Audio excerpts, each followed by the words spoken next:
Hoy vamos a meternos de lleno en el mundo de la aviación militar. Vamos a analizar un avión que, la verdad, está en boca de todos, el Hurjet. Este proyecto turco de un entrenador a reacción supersónico, nada menos. Y ojo que para analizarlo tenemos un material de partida de lo más variado, diría yo. Desde luego. Por un lado, tenemos el folleto técnico oficial, muy pulcro, lleno de cifras, de promesas. ¿Lo típico? Exacto. Por otro, un artículo súper denso de la revista Defense Turkey Magazine, que nos da todo el contexto, la cronología y luego, la propia web del fabricante, TUSAS. La del error 404. Exacto. Buscando un dato, nos saltó un error 404 con un mensaje que decía algo como: esta página podría haberse perdido en un agujero negro. Estamos investigando. Bueno, ya te dice algo, ¿no? Sí. Que no es la típica corporación de defensa, digamos, gris y aburrida. A mí me sugiere una cultura de empresa con un puntito de personalidad, lo cual es curioso. Totalmente. Y esa es un poco la misión de hoy. Ir más allá de los números y entender qué es el Hurjet, qué representa y qué nos cuenta todo su desarrollo sobre la industria aeroespacial turca, que está, en plena ebullición. Justo, porque un avión como este no es solo una máquina, no es una lista de especificaciones, es una declaración de intenciones, una apuesta industrial y, en el fondo, un reflejo de la estrategia de todo un país. Vamos a intentar conectar los datos puros con esa historia más grande. Pues empecemos por ahí, por los datos puros. El folleto nos enseña un caza biplaza, pintado en rojo y blanco, muy agresivo, con la bandera turca en la cola. A simple vista, impone. Sí, el diseño es muy moderno, muy ágil. Pero las cifras son lo que de verdad definen a la bestia. Hablan de una velocidad máxima de Mach 1,4. Y aquí, hay que pararse un momento. Claro. Que sea supersónico no es un capricho, ¿sabes? Es su razón de ser en el siglo XXI. Piensa que los pilotos van a pasar de este avión a cazas de quinta generación. Como el F-35 o el futuro TFX que están desarrollando ellos mismos. Exacto. Necesitan sentir lo que es el vuelo transónico y supersónico, con todos sus líos de física y de control, pero en una plataforma que sea más segura y sobre todo más barata, antes de subirse a un caza que cuesta una millonada.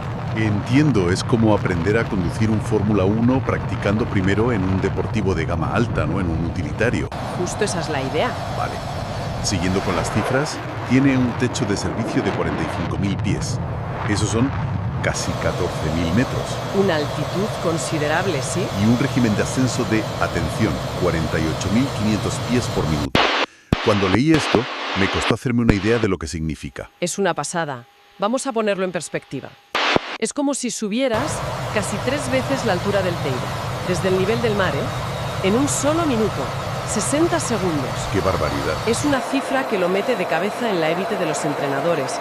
Habla de una relación empuje-peso brutal que es vital para el combate aéreo, simulado para esas maniobras donde necesitas ganar altitud a toda velocidad. Impresionante. Y en cuanto a la maniobrabilidad, el folleto marca unos límites de +8 a -3G. Esto ya es territorio de cazas de combate, ¿no? Totalmente. Esos límites G te permiten simular prácticamente cualquier maniobra de un combate aéreo moderno. Preparas el cuerpo del piloto y su mente para unas fuerzas extremas. Si lo pones al lado de sus competidores como el T-50 de Corea del Sur o el M346 italiano, pues ves que el Hurjet está en la misma liga. Son todos aviones diseñados para replicar la experiencia de un caza de primera línea. Y para cerrar la ficha técnica, unas dimensiones bastante compactas, 13,5 metros de largo y una capacidad de carga de casi 3.500 kilos. Pero mencionan un componente clave, el motor, un General Electric F404. Ojo, porque la elección del motor no es ninguna tontería. El F404 de General Electric es, por así decirlo, una leyenda. Es el motor que llevaban los F-18 Hornet originales de la Marina de Estados Unidos. Ah, claro. Es un motor súper fiable, probadísimo en combate, se conocen todos sus secretos. Elegir este motor es una decisión de ingeniería muy inteligente. Te quita de en medio un riesgo enorme en el proyecto. No tienes que desarrollar un motor desde cero, que es probablemente la parte más cara y compleja de una avión nuevo. Claro, te apoyas en tecnología que ya sabes que funciona, para el corazón de la máquina. Pero esto nos lleva a un punto que se pone cada vez más interesante. El folleto insiste mucho en que el Hurjet no es solo un entrenador. No. Lo venden como una especie de navaja suiza del aire. Y es que esa es la tendencia mundial. La polivalencia es la clave. Las fuerzas aéreas siempre andan con presupuestos ajustados y un avión que te sirve para varias cosas es muchísimo más valioso. El fabricante lista 4 funciones. Entrenador a reacción avanzado, que es la principal, introducción a los fundamentos de combate, que es una evolución lógica, avión para equipos acrobáticos, tipo la patrulla Ávila, y la cuarta me llamó la atención por el nombre, Aeronave Red Aircraft, avión rojo. Suena muy a Guerra Fría. ¿Esto sigue siendo relevante o es un poco de relleno para el folleto? No, que va, al contrario, es más relevante que nunca y es una función que tiene un valor incalculable. Un avión Red Aircraft, o agresor, es el que hace de enemigo en los entrenamientos. Ah, vale. Su trabajo es simular las tácticas y el rendimiento de los aviones adversarios. Y esto es crucial. Los pilotos no solo aprenden a volar su avión, aprenden a combatir contra un oponente que piensa y vuela de otra manera. Claro, un entrenamiento mucho más real. Exacto. Tener una flota solo para hacer de agresores es un lujo que muy pocos se pueden permitir. Usar una plataforma versátil como el Hurget para ese rol es una solución brillante y muy rentable. Entendido.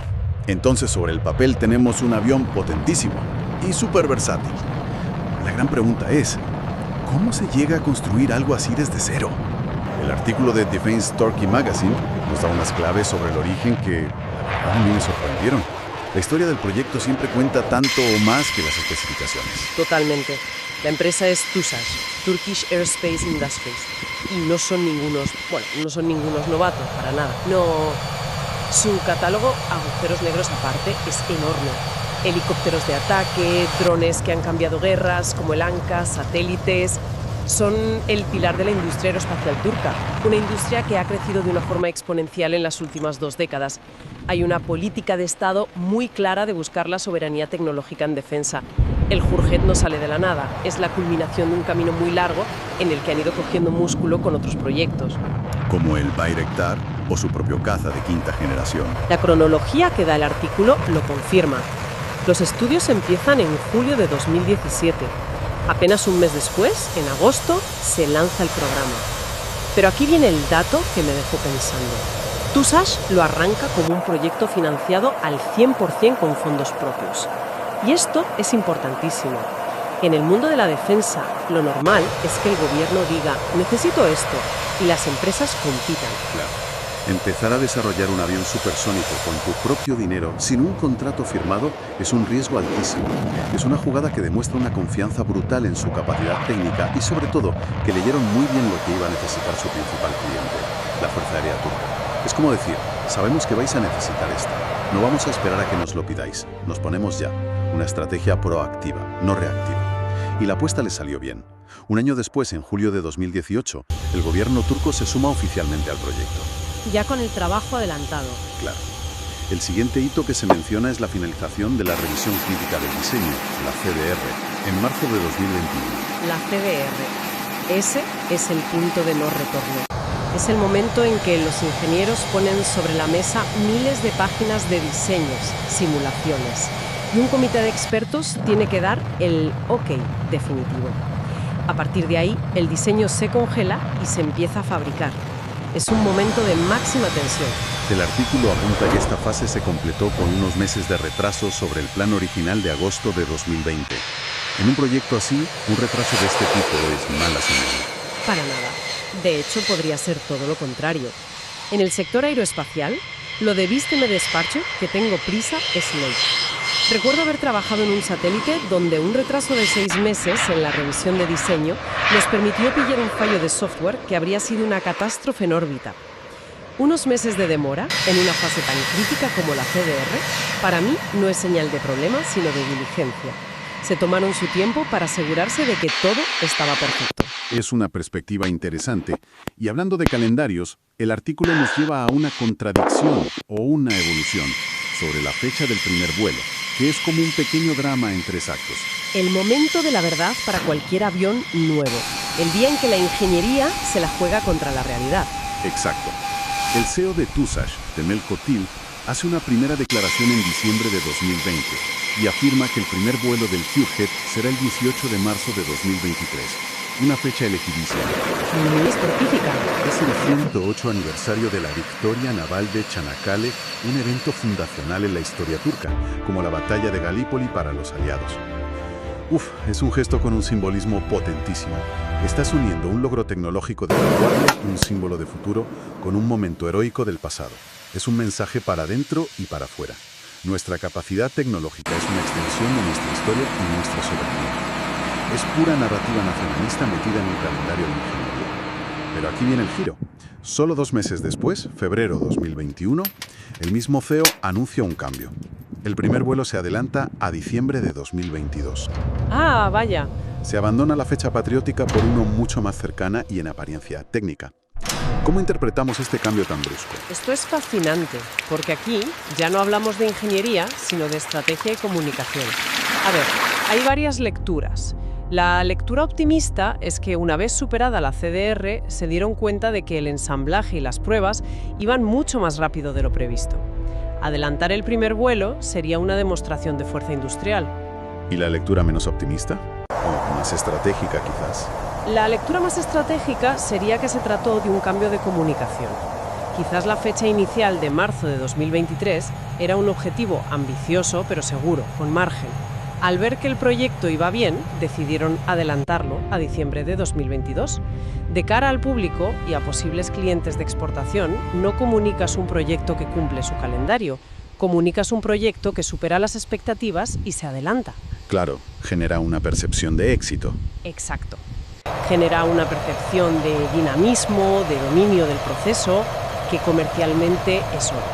Juegan con las fechas para construir un relato de éxito. Es increíble cómo un simple cambio de fecha en un cronograma puede contar tanto sobre la mezcla de ingeniería, orgullo nacional y marketing. Totalmente. Es una ventana a la complejidad de toda esta industria. Entonces, hagamos balance. ¿Qué nos dice todo esto? A partir de las fuentes, tenemos claro que el Georget es un entrenador avanzado y cazaligero supersónico, con unas prestaciones que lo meten en la primera línea de su categoría. Y hemos visto que su diseño abraza la polivalencia.